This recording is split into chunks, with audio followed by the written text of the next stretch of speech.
Hey there, and welcome back to the channel.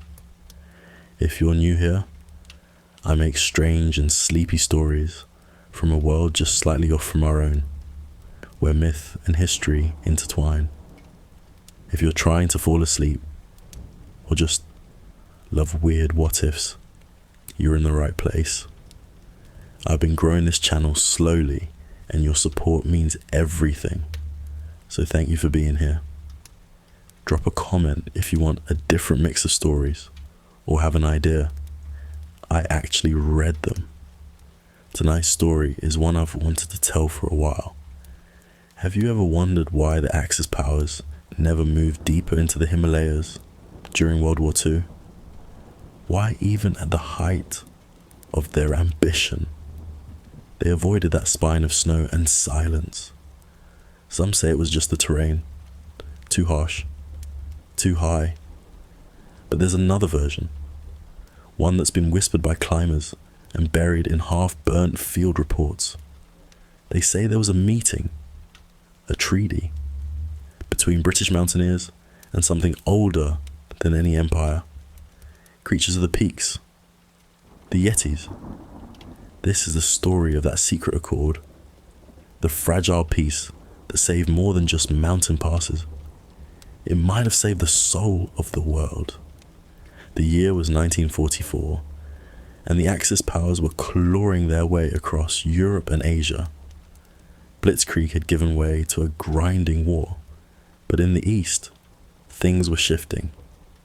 Japan's forces were losing ground in the Pacific, but their military command still had eyes on India and beyond. The German High Command, meanwhile, had become increasingly obsessed with esoterica, relics, power centers, and ancestral energy believed to lie in Tibet and the Himalayas. A joint proposal was drawn up. If they could take the passes and secure key monasteries nestled in the snowy ridges, they could destabilize British India from the north. Even more enticing, whispers of ancient technology, hidden knowledge, and sources of immense psychic power said to be buried beneath Himalayan temples. But there was a problem. The mountains. It wasn't just the altitude, or the storms, or the shifting ice. It was the strange disappearances. Entire recon squads that vanished, bodies never found. Footprints in the snow that didn't match any known animal. Survivors, when there were any, spoke of towering shapes moving through the mist. Eyes like embers. Growls that shook tents in the dead of night. MI6 took these rumors seriously. Too seriously, in fact. Because tucked away in the archives of the War Office was a file, Project Snowgate. Years earlier, in 1937, a climbing team led by British mountaineer George Harkness had gone off-grid during a mapping mission near Kanchenjunga. They were declared dead. But months later, a monk from a secluded Bhutanese monastery arrived in Calcutta with a letter, handwritten by Harkness, claiming he had been sheltered by mountain guardians after an avalanche. The guardians were intelligent, territorial, and ancient. The letter had been dismissed at the time.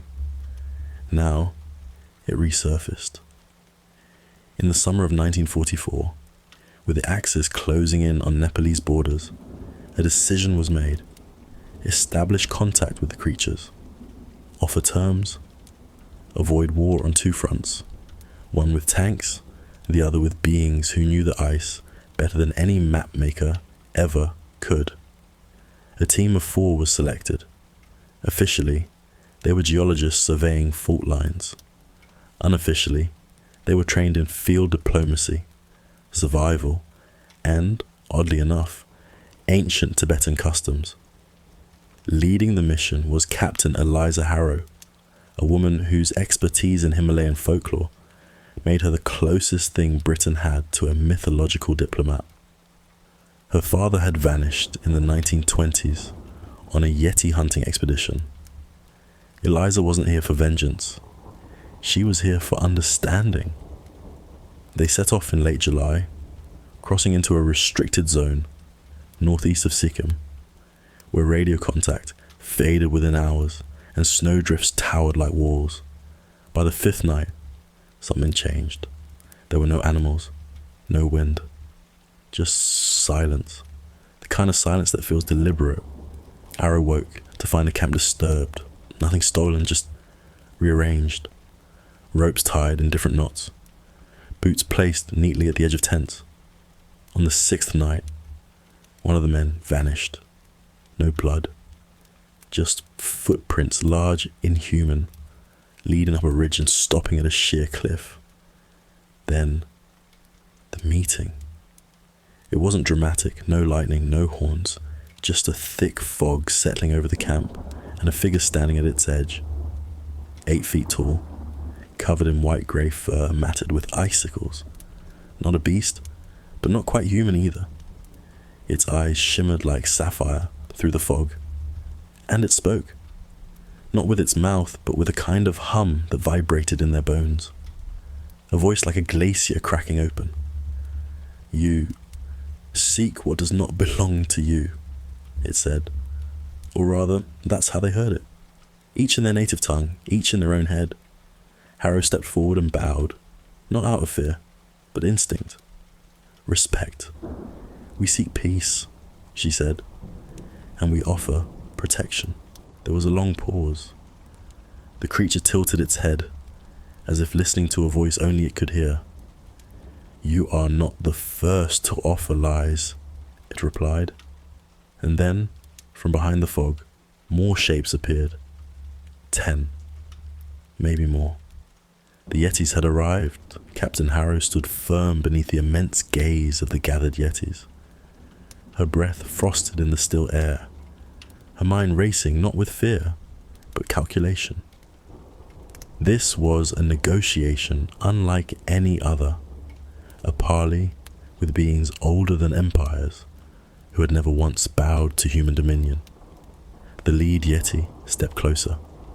It wore something around its neck, a faded braid of woven hair and carved stone, not unlike the talismans found in ancient Nepalese monasteries. Harrow's eyes widened. That braid had been described in her father's journals, the ones she'd read in secret as a child after his disappearance. It had to be the same tribe. You know of us, the Yeti said, again without moving its lips. Why? She took a slow breath. My father came here long ago. He never returned. I believe you spared him. There was a pause. One of the other Yetis, a female with a deep scar across her chest and silver beads in her fur, let out a low rumble. Mourning or recognition? He stayed, the lead Yeti said simply. He listened. A strange silence followed. Harrow swallowed. That's why I'm here too. To listen. And to warn you. There are armies coming, not just soldiers. Machines. Bombs that can tear open the sky. They'll come through these mountains if they believe there's power here to be taken.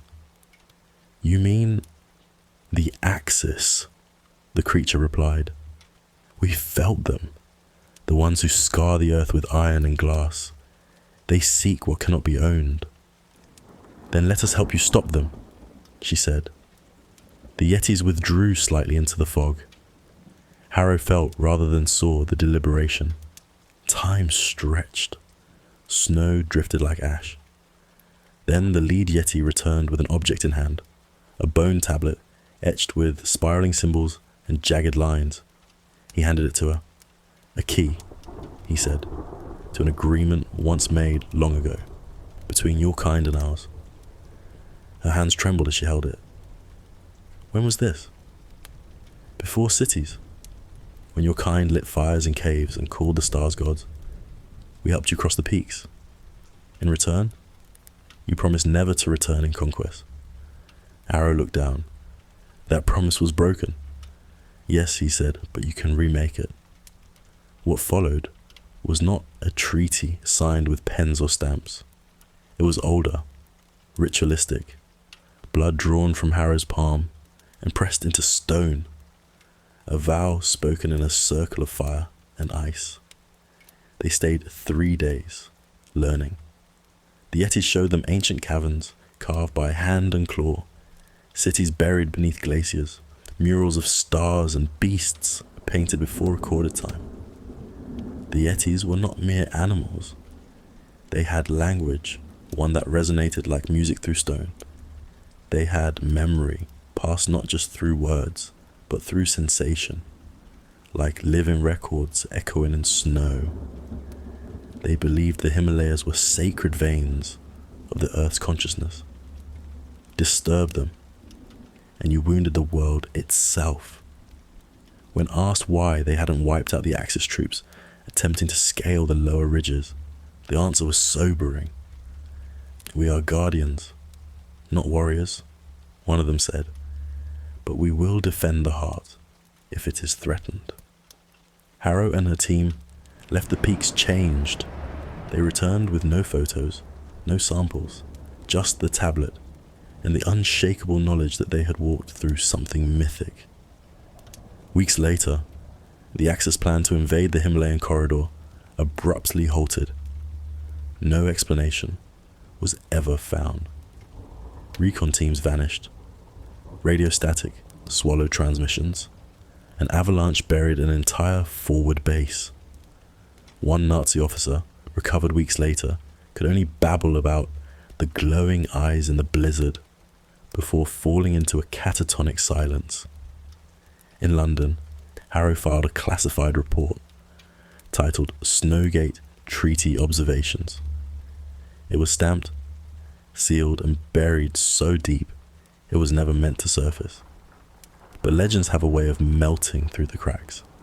Today, locals in the higher villages still hang braid charms over their doorways in winter. Not out of fear, but reverence. A reminder that the old treaties still stand, so long as we honor them. And if you ask them about the war, about the time the mountains trembled but did not fall, they might say only this: the snow beasts watched, the snow beasts judged, and when the world stood on the brink, they said no. Decades passed. Captain Evelyn Harrow never spoke publicly of what she'd witnessed in the Himalayas. Her war record remained decorated but obscure. After the fighting ended, she retired quietly to a cottage in the Welsh hills, where fog rolled in like memory, and the wind sometimes howled in ways that reminded her of ancient voices in the snow. But each year, on the winter solstice, she would climb to the highest point she could find and place a carved stone tablet in the ground, just like the one the Yeti leader had given her, though she'd returned the original to the mountains before leaving.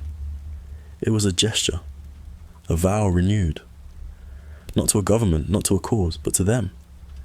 Sometimes she'd hear things in the wind, whispers.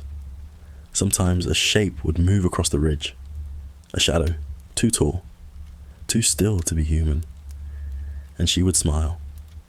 In the years that followed, the world changed.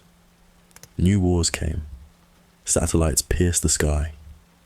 Explorers mapped nearly every mountain range in the world, but none ever quite mapped those hidden valleys the Yetis guarded.